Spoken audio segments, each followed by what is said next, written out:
je peux pas dormir dans le noir. Il faut que je dorme avec la lumière. Il me faut une veilleuse comme un enfant, quoi.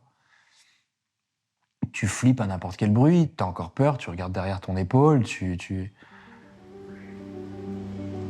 Ouais.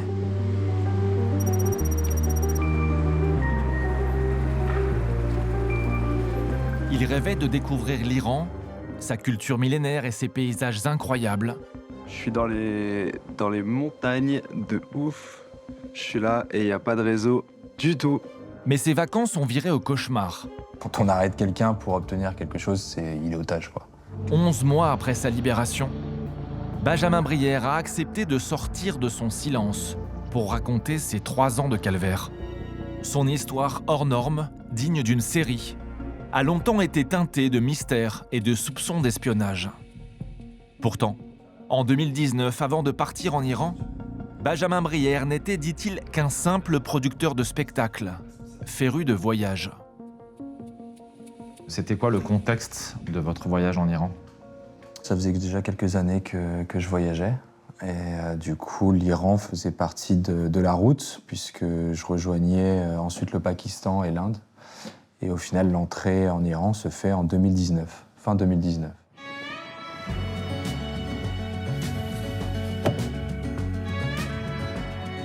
Un road trip de 6 mois, seul, à bord de son van, qu'il a partagé avec ses abonnés sur son compte Instagram.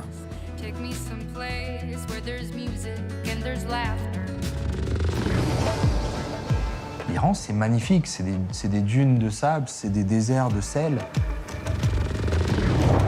On peut aller faire du snowboard dans le nord. Et puis une semaine après, on peut être dans le sud à faire du wakeboard ou du surf. Et puis à rencontrer une jeunesse bouillonnante qui ne demande qu'à s'amuser. Moi, je m'intéresse à la culture, je m'intéresse aux gens, je m'intéresse à ce qu'ils cuisinent, à ce qu'ils mangent, qu'est-ce qu'ils font, à la diversité de leur langage, à l'héritage de leur culture. Et on sent pas finalement trop l'oppression en fait sous laquelle ils se trouvent. 6 mois de rencontres, de découvertes, sans encombre. En apparence, tout lui paraît calme et sans risque. Jusqu'au 27 mai 2020, où Benjamin Brière poste ses dernières photos. Il est alors dans un canyon situé dans le parc du Golestan, tout au nord de l'Iran. C'est un soir tranquille, garé vers l'est. Comme ça, je vois tous les matins le lever de soleil. Je prépare tout pour le lendemain, parce que ça a l'air d'être un très très beau canyon, justement, pour partir en bonne rando toute la journée. Je m'endors tranquille. Il doit être 1h30, 2h du matin quand ça cogne sur la carrosserie du van. Et voilà, donc juste le temps d'enfiler un t-shirt et puis d'ouvrir la porte latérale et je vois 7-8 militaires finalement. Et rapidement, ils vont inspecter le van et enfin voilà, ils fouillent tout. Ce qui pose problème, c'est quelques appareils électroniques. Donc c'est les appareils électroniques que toute personne aura à la maison. C'est un ordinateur, un téléphone, un drone, un petit jouet à 150 €. Un disque dur externe pour mes sauvegardes de photos et de vidéos. Et puis j'ai pas de grosse caméra, j'ai pas d'attirail pour filmer ou pour quoi que ce soit, quoi.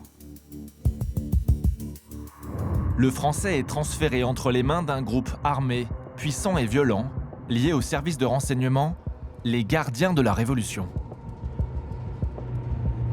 Quelques heures plus tard, un des gardiens de la Révolution de la ville de Kouchan, la ville la plus proche, a débarqué et lui, il pose le mot espion tout de suite. Est-ce qu'on veut vous faire avouer? Bien sûr. C'est leur façon de procéder. Comment ils s'y prennent? C'est pas des manières douces, clairement. Et là, je sais pas encore, hein, mais c'est le début d'une longue bataille, d'un long combat. Les services de renseignement iraniens lui reprochent notamment d'avoir pris des photographies de zones interdites avec son drone de loisir.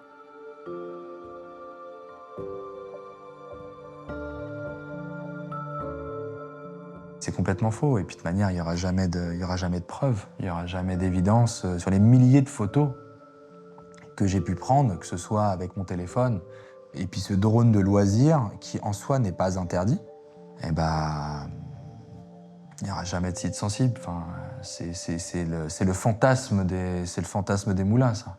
C'est le fantasme des gardiens de la Révolution, et c'est la psychose dans laquelle ils sont qu'un mec comme moi peut être envoyé par je ne sais quel état pour vérifier je ne sais quoi. Benjamin Brière, le touriste arrêté avec son drone, a été condamné à 8 ans de prison pour espionnage et propagande. Un procès à huis clos, aucun accès au dossier, des avocats impuissants. On passe devant un simulacre c'est grotesque en fait. On vous expose des choses où vous savez que c'est pas vrai. Ils savent que c'est pas vrai. Je ne suis pas en face d'un juge, je suis en face d'une marionnette qui n'a aucun pouvoir décisionnaire. C'est pas le juge qui décide. C'est un papier qu'on lui glisse et qui lit. Ma liberté ne s'est pas jouée dans une cour de justice à aucun moment. Tout ça, c'est un cirque en fait.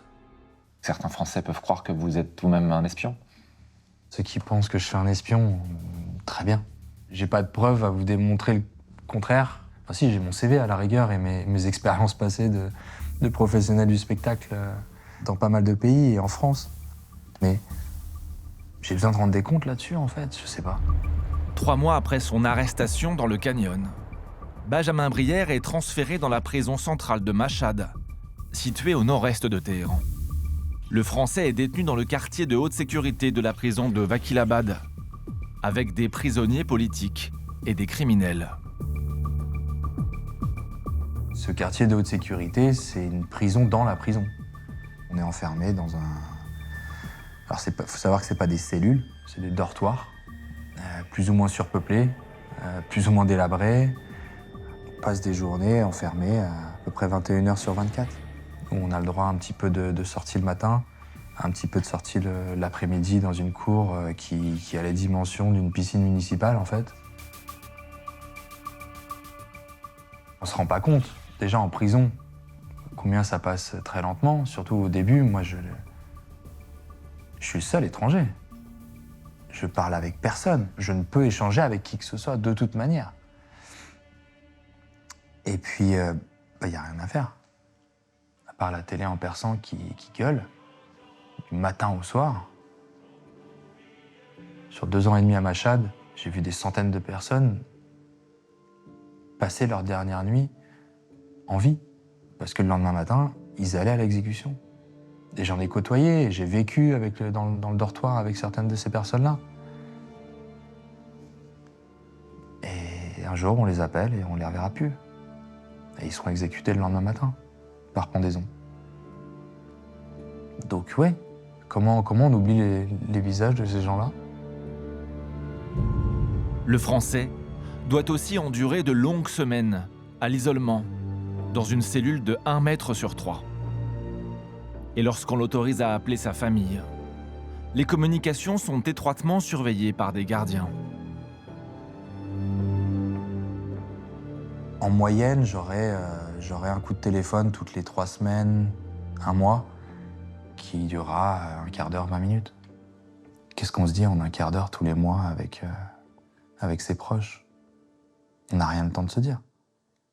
On a juste le temps de se dire qu'on s'aime très fort et que ça va. On passe notre temps l'un rassure l'autre, finalement.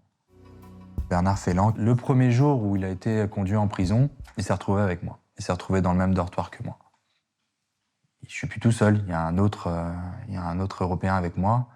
Est-ce que, dans un sens, ça vous rassure de savoir qu'il y a d'autres Français? Très égoïstement, je me dis, bon bah, au moins ça va bouger. Ouais. Les mois passent et rien ne bouge. En désespoir de cause, Benjamin Brière entame une seconde grève de la faim. C'est la seule arme que j'ai. C'est la seule chose qu'ils peuvent pas contrôler. Et ma sœur, autant elle savait qu'elle avait réussi à me convaincre la première fois, autant elle sait que là, sur cette deuxième,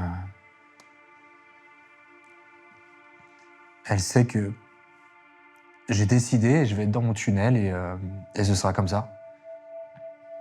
Et ça durera un moment parce que je ne lâcherai pas l'affaire. C'est mon combat, c'est le combat que j'ai, c'est la seule arme que j'ai. C'est le seul poids que je peux avoir. Et s'il faut que je me fasse mal, je me fais mal.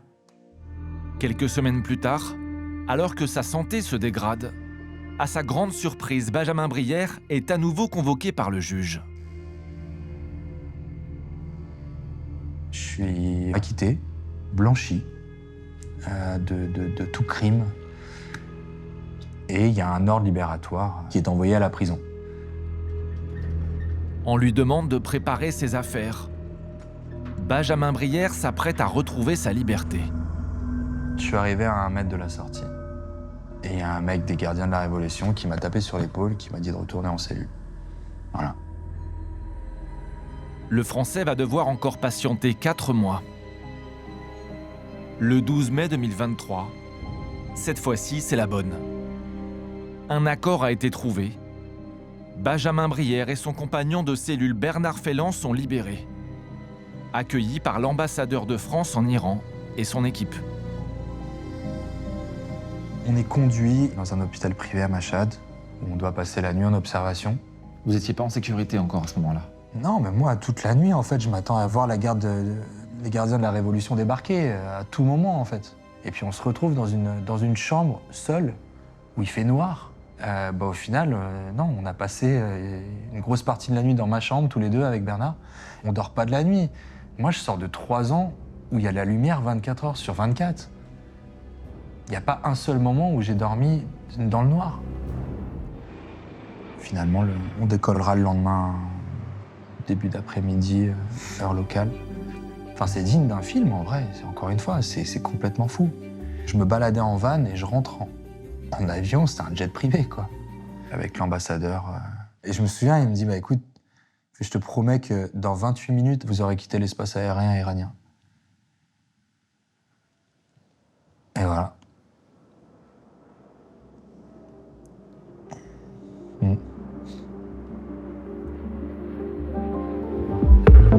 Si tu veux voir notre reportage en intégralité, n'hésite pas, clique ici. Si tu veux voir notre dernière vidéo, surtout, c'est là. Enfin, si tu aimes Envoyé spécial, n'hésite pas à t'abonner et activer la cloche. C'est là que tu recevras toutes nos vidéos.